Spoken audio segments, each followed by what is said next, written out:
friends, நம்ம இந்த வீடியோல பார்க்க போறது TNPSC எக்ஸாம்ல கேட்ட previous year questions தான் பார்க்க போறோம்.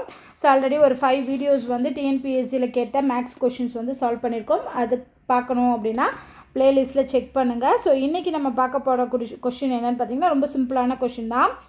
அதாவது x y யோட 50% அப்படிங்கிறது x y யோட 30% க்கு ஈக்குவலா இருந்துச்சு அப்படினா x ல y யோட percentage என்ன? அதாவது x ல y னா x ல y percentage இது நம்ம கண்டுபிடிக்கணும். ஓகேவா? So y by x percentage வந்து ஃபைனலா கண்டுபிடிக்கணும். அதுக்கு முன்னாடி உங்க கொடுத்திருக்கதை எடுத்துக்கலாம். அதாவது 50% of x minus y is equal to 30% னால 30 divided by 100 போடுறோம். 30% of x plus y இதான் உங்க கொடுத்திருக்காங்க. சோ இதுல இருந்து நம்ம என்ன கண்டுபிடிக்கணும்? y by x ஓட percentage கண்டுபிடிக்கணும். சோ நல்லா பாருங்க. இங்க இருக்க 100 இங்க இருக்க 100 என்ன ஆயிரும்? கேன்சல் ஆயிரும். அதே மாதிரி 0 0 கேன்சல் ஆயிரும். ஓகேவா? சோ இப்போ மிச்சம் என்ன இருக்கு? இத மல்டிப்ளை பண்ணி எழுதலாம். 5x - 5y இருக்கும். இங்க வந்து 3x + 3y இருக்கும். இப்போ நம்ம x எல்லாம் ஒரு சைடு y எல்லாம் ஒரு சைடு கொண்டு வந்துரலாமா? சோ x வந்து இந்த சைடு கொண்டு வாங்க, y வந்து இந்த சைடு கொண்டு வாங்க. சோ அப்ப 5x - 3x இருந்துச்சு. அப்ப 2x கிடைக்கும். இந்த பக்கம் வந்து வரப்போ -5y வந்து +5y ஆ வரும். அப்ப ரெண்டுமே பிளஸ். So 5 + 3 8 8y. இப்போ நம்ம என்ன கண்டுபிடிக்கணும்? y by x கண்டுபிடிக்கணும். சோ அப்ப y இந்த சைடு வச்சுக்கோங்க. x டிவிஷன்ல கொண்டு வந்துட்டோம் அப்படினா நமக்கு என்ன கிடைக்கும்? 2 இங்க இருக்க y வந்து டிவிஷன்ல வந்துரும். அப்ப y by xங்கிறது 1 2 4 2 8. ஸோ அப்போ y by xங்கிறது நமக்கு என்ன கிடச்சிருக்கு? 1/4 ன்னு கிடச்சிருக்கு. இப்போ பர்சன்டேஜ் கண்டுபிடிக்கணும் என்ன பண்ணணும்? இன்ட்டு 100. அப்போ 100 divided by 4 அடித்தோம்னா 25. ஸோ அப்போ y by x பர்சன்டேஜ் எவ்வளோ? 25%. ஓகேவா? அவ்வளோதான் ஆன்சர். நெக்ஸ்ட் கொஷின் பார்க்கலாம். ஸோ நெக்ஸ்ட் கொஷின் பாருங்கள். ஸோ நெக்ஸ்ட் கொஷின் என்னவா இருக்குன்னா வால்யூம் ரிலேட்டடாக கேட்டிருக்காங்க. ஸோ வால்யூம் ரிலேட்டடாக எப்படி பண்ணுறது? ஒன்றும் இல்லை, ஃபார்முலாஸ் தான் இதுக்கு. ஒரு கனசதுரத்தோட கன அளவு வால்யூம் கொடுத்துருக்காங்க 125 cm3 அப்படின்னா அதோட சர்ஃபேஸ் ஏரியா புறப்பரப்பளவு என்ன? ஓகேவா? அதான் கண்டுபிடிக்கணும். ஃபஸ்ட்டு வால்யூம்னா என்ன? ஒரு க்யூபோட வால்யூமுக்கு ஃபார்முலா என்ன? Side cube. சைடு க்யூபுங்கிறதா 125. ஸோ இதை வச்சு நம்ம சைடு கண்டுபிடிச்சிடலாமா? அந்த சைடை பயன்படுத்தி surface area of the cube formula என்ன? Surface area of the cube வந்து 6a² ஃபார்முலா. அப்போ அதுக்கு ஏ தேவை. அந்த ஏவை நம்ம இங்கேருந்து தான் கண்டுபிடிக்கணும், வால்யூம்லேருந்து தான் கண்டுபிடிக்கணும். ஸோ ஏ க்யூப் வந்து 125னா இந்த 125ங்கிறது 5 cube. So A cube is equal to 5 க்யூப்னா ஏவோட வேல்யூ என்ன? 5 cm. இதை தூக்கி இதில் சப்ஸ்டியூட் பண்ண வேண்டியதான். ஏன்னா ஏரியா சர்ஃபேஸ் ஏரியா கேட்டிருக்காங்க. ஸோ சர்ஃபேஸ் ஏரியா ஃபார்முலா என்ன? 6a². 6 இன்ட்டு a²ங்கிறது 5². ஸோ 25. 25 6ஆல் மல்டிப்ளை பண்ணணும். 0 30க்கு 3 12 12 3 15. So 150 ஏரியானால 150 cm². ஓகேவா? ஸோ ஆன்சர் இதுக்கு 150 cm². அடுத்த கொஷின் பாருங்கள். ஸோ இது ஈஸியான கொஷின் தான். If A salary is 20% less than B salary by how much percentage is B salary more than A salary? நல்லா ஞாபகம் வச்சுக்கோங்க. ஃபஸ்ட்டு கொடுக்குறது லெஸ் தென்னாகவும் செகண்ட் கொடுக்குறது அதாவது கேட்குறது மோர் தென்னாகவும் இருந்துச்சுன்னா ஒரு ஃபார்முலா வரும், ஷார்ட்கட் ஃபார்முலா. இதே இது இங்கே மோர் தென் கொடுத்துட்டு இங்கே லெஸ் தென் கொடுத்தா அதே ஃபார்முலாவில் ப்ளஸ் மைனஸ் மட்டும் மாறும். ஓகேவா? ஸோ இதுக்கு ஒரு ஷார்ட்கட் ஃபார்முலா இருக்குது, அதுவும் நான் சொல்கிறேன். அண்ட் எப்படி ஜென்ரலாக செய்கிறதும் அப்படின்னு சொல்கிறேன். ஸோ ஷார்ட்கட் பார்த்தோம் அப்படின்னா என்னென்னா இதுக்கு ஃபார்முலா வந்து எக்ஸ் டிவைடட் பை 100. இங்கே வந்து லெஸ் தென் இருக்கிறதுனால மைனஸ் போடுறோம். இதே இது இங்கே மோர் தென் இருந்துச்சு அப்படின்னா எக்ஸ் டிவைடட் பை 100 + x போடணும் இன்ட்டு 100. ஏன்னா இது பர்சன்டேஜ் தானே கேட்டிருக்காங்க. So into 100. அப்போ இந்த ரெண்டு ஃபார்முலா ஞாபகம் வச்சுக்கோங்க. எக்ஸ் டிவைடட் பை 100 + xனா கொடுக்குறது வந்து மோர் தென்னு கொடுக்கணும். மோர் இன்க்ரீஸ் ஆச்சு அப்படின்னா 100 + xன்னு போடணும்.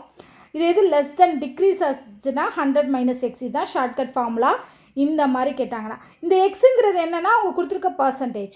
ஓகேவா? அப்போ இங்கே என்ன கொடுத்துருக்காங்க? 20. ஸோ 20 டிவைடட் பை 100 - 20 எவ்வளோ? 80 இன்ட்டு 100. 0 0 கேன்சல் ஆயிரும். 1 2 4 2 8 4 100 அடித்தோம்னா 25. ஸோ ஆன்சர் இதுக்கு 25%. இதே இதில் இது மோர் தென்னு இருக்குது, இங்கே லெஸ் தென்னு கொடுத்தாங்கன்னா இந்த ஃபார்முலா. அப்போ என்ன வரும்? 20 டிவைடட் பை 120 இன்ட்டு 100 அப்படின்னு வரும். ஸோ 20 அடிச்சு அதே மாதிரி தான், அதே ஃபார்முலாவில் தான் அடிக்கணும். ஸோ என்ன வரும், மிக்ஸ்டு ஃப்ராக்ஷனில் வரும்.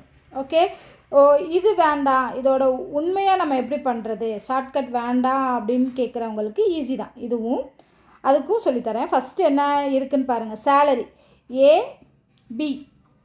ஓகேவா, 2 பேர் இருக்காங்க. இப்போ A salary is 20% less than B salary. அதாவது பி வாங்கக்கூடிய சேலரியில் 20% கம்மியாக ஏ வாங்குது அப்படின்னா நான் பியோட சேலரியை 100 ரூபான்னு எடுத்திருக்கேன். எனக்கு தெரியாது இல்லையா, அதனால் நான் 100 ரூபான்னு எடுத்திருக்கேன். இப்போ 20% லெஸ் தென் கண்டுபிடிக்கணும். நல்லா ஞாபகம் வச்சுக்கோங்க, 100 ரூபாய்க்கு 20%ங்கிறது எவ்வளோ, 20 ரூபா. அது லெஸ் தென் அப்படிங்கிறப்போ 100லேருந்து 20 ரூபாய்க்கு கழிச்சோம்னா 80 ரூபா தான் வந்து ஏ வாங்குவார். ஓகேவா, ஸோ அப்போ பி 100 ரூபா வாங்கினா 20% லெஸ் தென்னா ஏ வாங்குதுன்னா ஏ வந்து 80 ரூபா. இப்போ இவங்க 2 பேரோட சேலரி கண்டுபிடிச்சாச்சு. இப்போ என்ன கேட்டிருக்காங்கன்னா பி சேலரி மோர் தென் ஏஸ். அப்போ இது எவ்வளோ மோர் தென் இருக்குது, அதோட பர்சன்டேஜ் கேட்டிருக்காங்க. ஸோ அப்போ இதுக்குள்ளே டிஃப்ரென்ஸ் கண்டுபிடிங்க. டிஃப்ரென்ஸ் 20 அண்ட் எதுலேருந்து மோர் தென்னாக இருக்குது, 80லேருந்து மோர் தென்னாக இருக்குது. ஸோ அப்போ 80. ஓகேவா, ஸோ அடித்தோம் அப்படின்னா அகெயின் சேம் தான், 4 அடித்தோம்னா 25. இந்த டைரக்ட் இந்த இதை வந்து நம்ம எப்படி கொண்டு வர்றோம், ஃபார்முலாவில், ஷார்ட்கட் ஃபார்முலாவில் கொண்டு வரோம். X divided by 100 minus x into 100ன்னு டைரெக்டாக போட்டுரும், அவ்வளோதான். ஸோ ஷார்ட்கட் மோஸ்ட்லி இந்த மாதிரி சமுக்கு ஷார்ட்கட் யூஸ் பண்ணுங்கள். அடுத்து 29th question. So 29th question இது வந்து ட்ரையாங்கிள் வச்சு கேட்டிருக்காங்க.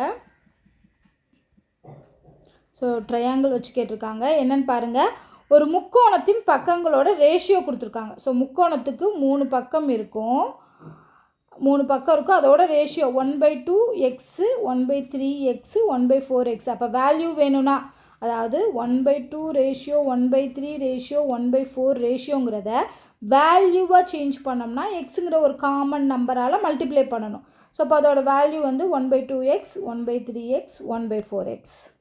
இதோட பெரிமீட்டர் கொடுத்துருக்காங்க. சுற்றளவு வந்து 104.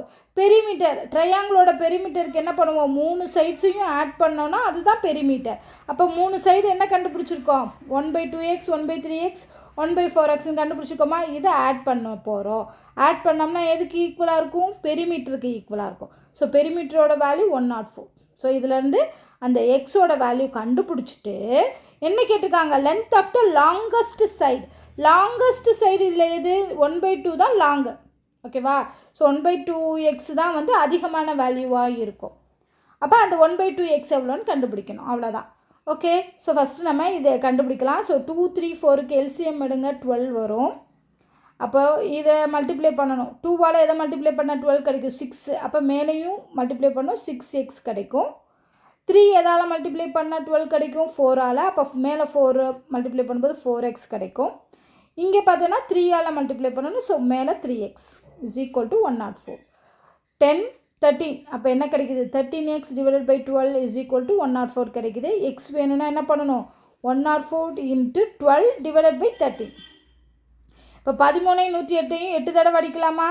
ஸோ மல்டிப்ளை பண்ணுங்கள். எக்ஸோட வேல்யூ என்ன கிடைக்குது, 96 கிடைக்கும். 8 12 96. அப்போது 96ங்கிறது எக்ஸோட வேல்யூ. ஆனால் இவங்க என்ன கேட்டிருக்காங்க, லாங்கஸ்ட் சைடு கேட்டிருக்காங்க. லாங்கஸ்ட் சைடு இது 1/2x. அப்போ நான் என்ன பண்ணணும், எக்ஸை வந்து 2ஆல் வகுக்கணும். 96 டிவைடட் பை 2, 4 2 8 8 2 16. So 48 centimetre. ஓகேவா, ஸோ வால்யூம் ஏரியாவை பொறுத்தளவுக்கு ஃபார்முலா தெரியாமல் நம்ம எதையுமே பண்ண முடியாது. ஸோ ஃபார்முலாஸ் நிறைய நம்ம தெரிஞ்சு வச்சுக்கணும். ஓகேவா, அடுத்து 30th சம் லாஸ்ட் கேள்வி பார்க்கலாம். ஒன்றும் இல்லை, தொடர் சீரீஸ் கொடுத்துருக்காங்க. இந்த சீரீஸ்லாம் பார்த்தோன்னே ஆன்சர் பண்ணிடலாம். ஃபஸ்ட்டு என்ன கொடுத்துருக்காங்க, 9, 225, 16, 196, 25, அப்புறம் 169 டேஷ். நல்லா பாருங்கள், இந்த ஒன்று விட்ட நம்பர்ஸ் எல்லாம் ஸ்கொயர் நம்பராக இருக்கு இல்லையா. இது 3 ஸ்கொயர், இது 4 ஸ்கொயர், அப்போ இது 5 ஸ்கொயர். அப்போ இதுக்கு அடுத்து ஒன்று விட்ட நம்பர் என்ன வரும், 3, 4, 5க்கு அப்புறம் 6 ஸ்கொயர்டாக வரும். அவ்வளோதான், 6 ஸ்கொயருங்கிறது 36.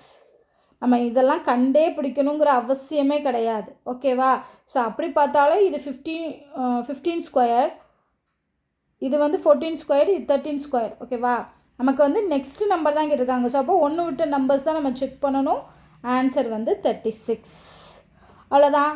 இதில் ஒரு 5 கொஷின்ஸ் வந்து டிஃப்ரெண்ட் டைப் ஆஃப் கொஷின்ஸ் பார்க்குறோம். ஸோ டெய்லி மேக்ஸ் வந்து ப்ராக்டிஸ் பண்ணுங்கள். ப்ராக்டிஸ் பண்ணும்போது தான் நமக்கு ஸ்பீடும் கிடைக்கும், டக்குனும் வந்து ஆன்சர் பண்ண முடியும். ஸோ நிறைய ஷார்ட்கட்ஸ் வந்து யூஸ் பண்ணுங்கள். ஷார்ட்கட்ஸ் யூஸ் பண்ணி ஈஸியாக எப்படி சால்வ் பண்ணுறது அப்படின்னு கற்றுக்கோங்க. ஸோ இந்த வீடியோ உங்களுக்கு பிடிச்சிருந்தா லைக் பண்ணுங்கள், ஷேர் பண்ணுங்கள். ஏதாவது டவுட் இருந்தால் கமெண்ட் பண்ணுங்கள். அண்ட் மறக்காமல் நம்ம சேனலை சப்ஸ்கிரைப் பண்ணுங்கள். நன்றி.